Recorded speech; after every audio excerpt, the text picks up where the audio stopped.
Graça e paz, amados, bem-vindos ao 12º dia da nossa campanha 70 vezes 7.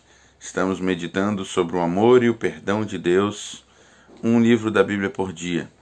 E hoje falaremos sobre o primeiro livro dos Reis. Que Deus abençoe a sua vida e que a palavra do Senhor possa encontrar um solo fértil no seu coração, frutificar e abençoar a sua vida. E eu espero que você esteja sendo edificado e abençoado, assim como eu tenho sido esses dias. Se você não assistiu os outros vídeos, eu te convido depois a olhar, e Deus com certeza quer falar ao seu coração. O livro de Reis é um livro muito interessante.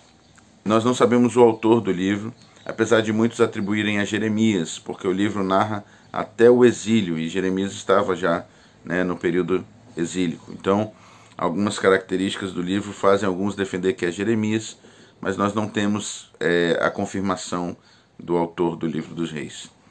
O livro de Reis começa com a morte de Davi e vai até o cativeiro, quando o povo é levado cativo.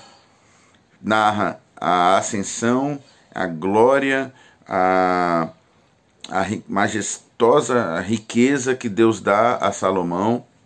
Narra a construção do templo, narra o pedido de Salomão maravilhoso, pedindo a Deus sabedoria para cuidar do povo, e Deus abençoando Salomão, além de sabedoria, com riqueza, fama, com paz sobre os seus inimigos. Mas ele também narra a decadência depois de Salomão. O homem mais sábio da terra se tornou um tolo por deixar que o paganismo, por deixar que a idolatria entrasse na sua casa, no seu reino, por influência das suas muitas esposas estrangeiras, que foi um erro na vida de Salomão.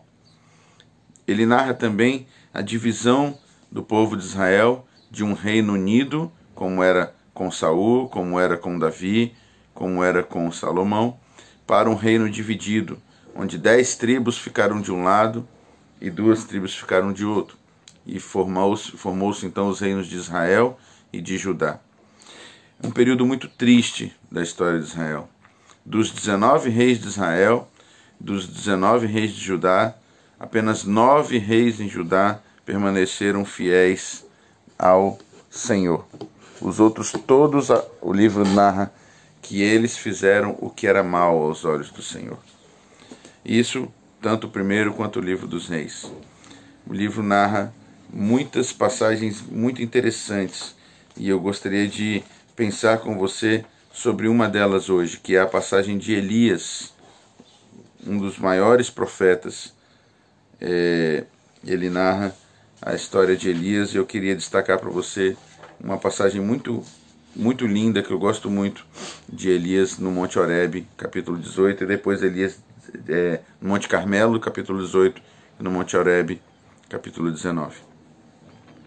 Meus queridos, o ápice da vida religiosa de Israel foi com a construção do templo.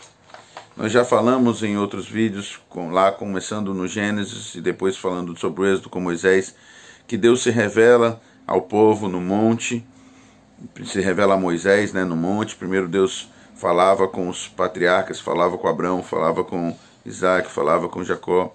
Adão e Eva tinham um livre acesso a Deus antes do pecado, ele passeava todas as tardes pelo jardim, mas depois do pecado houve um rompimento, e Deus se revela e escolhe uma família. Depois ele levanta Moisés para levar o povo do Egito, livrar o povo da escravidão, e ele se revela a Moisés no monte. Depois Moisés consegue libertar o povo pela ação de Deus e leva até o monte para receber do Senhor a lei, e Deus decide que habitaria entre o povo, e o povo morava em tendas, e Deus passou a habitar em uma tenda, ou seja, mandou construir o tabernáculo, e dali ele falaria ao povo. Quando o povo se estabeleceu na terra prometida, o povo parou de morar em tendas. O povo começou a morar em casas bonitas, casas firmes, sólidas.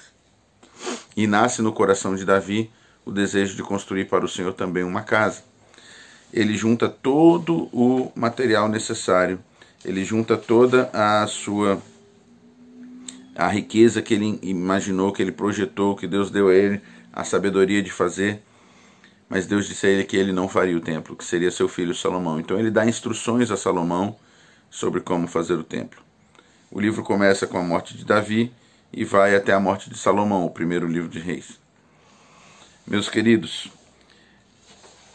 se no começo a nação tinha um fervor religioso por causa do templo, quando eles podem ver a Shekinah, a glória de Deus entrando, depois eles se perdem na idolatria. E o povo fez o que era mal aos olhos do Senhor, porque os reis fizeram o que era mal aos olhos do Senhor. Elias, então, ele surge fazendo grandes sinais pelo Senhor e levando ao povo a palavra do Senhor, chamando o povo à verdadeira adoração, para que se desviassem dos seus maus caminhos. E chegou um ponto que Elias então faz um desafio, e ele diz assim: eu convoco todo o povo diante do Monte Carmelo. E ele convocou os 450 profetas de Baal e mais 400 profetas que serviam no templo, mas que eram idólatras, que comiam na mesa de Jezabel, a rainha, mulher do rei Acabe, que era uma mulher venenosa, uma mulher perigosa, uma mulher terrível. E ele convoca todos esses profetas, Elias de um lado e os 850 profetas do outro, e ele fala: vamos fazer o seguinte, vamos fazer um desafio. Vocês façam um altar, eu vou fazer um altar, vamos colocar o sacrifício sobre o altar, mas não vamos colocar fogo. O Deus verdadeiro que se manifeste, que mande fogo do céu para que o sacrifício seja feito. Os profetas aceitam o desafio. E eles passam a manhã toda e o começo da tarde chorando, suplicando, gritando, se lamuriando, se martirizando, se machucando, pedindo que Baal mandasse fogo dos céus. Mas um falso Deus, como não existe nenhum outro além do nosso Deus, o Criador dos céus e da terra, ele não podia fazer nada. Ele era apenas uma estátua lá no templo de Baal. Então não aconteceu nada. Depois ele vem a vez de Elias e ele faz uma oração a Deus, e Deus manda fogo e consome todo o sacrifício, a lenha, o altar. E Elias ainda havia feito algo inusitado. Ele havia feito uma vala em volta do altar e havia jogado tanta água sobre o sacrifício que encheu a vala em volta do altar. E o fogo, a Bíblia diz que o fogo lambeu, que o fogo acabou também com a própria água sobre o altar e em volta do altar. Eu não sei se você já tentou fazer churrasco com lenha molhada, mas não é possível. Então Deus se manifesta de uma forma muito poderosa na vida de Elias. Elias tem uma grande vitória. O povo declara: só o Senhor é Deus, só o Senhor é Deus. E os profetas são mortos, os falsos profetas são mortos. Não escapou nenhum. O rei Acabe faz saber a Jezabel sobre essa vitória de Elias e sobre a morte dos seus profetas, e ela ameaça a vida de Elias. E eu não sei como você se sentiria após uma vitória tão grande, após uma demonstração de Deus tão visível, tão poderosa, não somente do amor que ele tinha por Elias, mas do amor que ele tinha pelo povo, a ponto de se manifestar de uma forma tão diferente, tão preciosa, a ponto de atender uma oração do seu profeta pedindo fogo do céu, e ele mandou fogo do céu. Talvez no dia seguinte você ainda estaria sem conseguir explicar a alegria de ter sido abençoado a esse ponto por Deus, mas o fato é que com a ameaça de Jezabel, Elias ele entra numa crise, numa depressão muito profunda, porque ele pede a morte. Eu queria fazer uma pergunta a você: na sua vida alguma vez você já pediu a morte? Você já desejou morrer? Quando nós estamos passando problemas muito graves, por mais graves que sejam, mas nós sabemos o porquê desses problemas, ou seja, nós cometemos um erro, nós tomamos uma decisão ruim, nós pecamos, nós caímos, e por causa disso estamos sofrendo consequências. Nós passamos pelos problemas, nós sofremos, mas nós temos a convicção de que nós sabemos como fomos parar ali, que nós merecemos o que está acontecendo. E nós pedimos súplica, através das nossas súplicas a Deus, nós pedimos perdão, e nós pedimos a Deus ajuda e misericórdia e socorro, mas nós sabemos o porquê estamos passando isso. Mas quando nós tentamos fazer a vontade de Deus, e quando Deus nos dá vitórias maravilhosas, e quando, se você nunca experimentou, eu te convido a experimentar andar com o Senhor, a entregar sua vida completamente a Ele, a experimentar como é poder ver Deus se manifestar de forma poderosa, única, exclusiva na sua vida. E mesmo assim nós somos acusados, mesmo assim a situação fica terrível, mesmo assim as coisas não acontecem. Pode acontecer que venha realmente um sentimento de desânimo, a tal ponto que você venha desejar a morte, eu não sei. Isso aconteceu com Elias. E ele vai para o deserto, e ele caminha até Horebe, o monte de Deus. O Senhor o sustentou durante essa caminhada, havia dado a Elias, um anjo acorda Elias, que ele chora e se lamenta até dormir. Um anjo acorda Elias, faz ele comer uma comida trazida pelo próprio anjo, e com a força daquela comida ele caminha 40 dias até o Monte Horebe. E ele chega lá, imagina, 40 dias andando, sofrendo o sol, o calor, a poeira, e se lamentando e desejando morrer.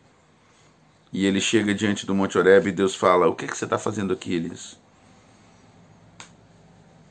E é interessante porque Deus já havia falado com Elias lá atrás, ele havia falado: come, você precisa viajar. Poderia ter atendido Elias ali mesmo, mas havia um período necessário de Elias para que ele botasse para fora do seu coração toda aquela tristeza. E quando ele fala com Elias, ele fala: o que você está fazendo aqui? E Elias fala: olha, eu estou sozinho, eu estou sozinho. Mataram todos os profetas e só fiquei eu, e agora querem me matar também, eu não sei mais o que fazer, eu quero a morte. E meus queridos, é interessante porque no coração de Elias estava um turbilhão, uma tempestade. Ele estava enfrentando momentos muito difíceis, e a tempestade no seu coração era muito grande. Então Elias fala: sai dessa caverna que você está. E a experiência de Elias é maravilhosa, porque ele viu algo tremendo. Ele vê primeiro um terremoto, depois fogo. Ele vê primeiro um vento, muito grande, depois um terremoto, depois fogo. E provavelmente isso era como o próprio coração de Elias estava se sentindo. Aquilo que Deus mostra a ele era como a alma de Elias devia estar se sentindo, agitada, conturbada, queimando, destruída. Mas então o Senhor se manifesta numa brisa suave, e Elias ali percebe que Deus estava. E eu queria que você entendesse que quando nós estamos no meio de uma tempestade é preciso fazer o contrário. Ao invés de lutar, ao invés de batalhar, ao invés de tentar vencer a tempestade, acalma, deixa Deus falar, deixa a doce, maravilhosa, suave voz de Deus alcançar o seu coração. E Deus fala com Elias e fala: Elias, olha, você não está sozinho. Existe um remanescente, tem 7.000 joelhos que não se dobraram a Baal. Você ainda tem algo para fazer, eu ainda tenho um propósito na sua vida. Volta. Não se esqueça que eu estou com você. E Deus quer dizer para você hoje: eu não sei se você já pensou em se matar, eu não sei se você está pensando em se matar, mas eu espero que você realmente possa ouvir a brisa suave do Espírito Santo de Deus soprando sobre o seu coração e dizendo: você não está sozinho. Existem muitas pessoas que não se dobraram, que ainda me servem. Volta, vai encontrar com elas. Volta, você ainda tem algo para fazer. Eu tenho um propósito na sua vida. Meus queridos, que Deus nos abençoe e que nós possamos entender a vontade de Deus e a presença de Deus, sentir novamente de forma maravilhosa, doce, suave, como uma brisa, a presença do Espírito Santo de Deus nos nossos corações.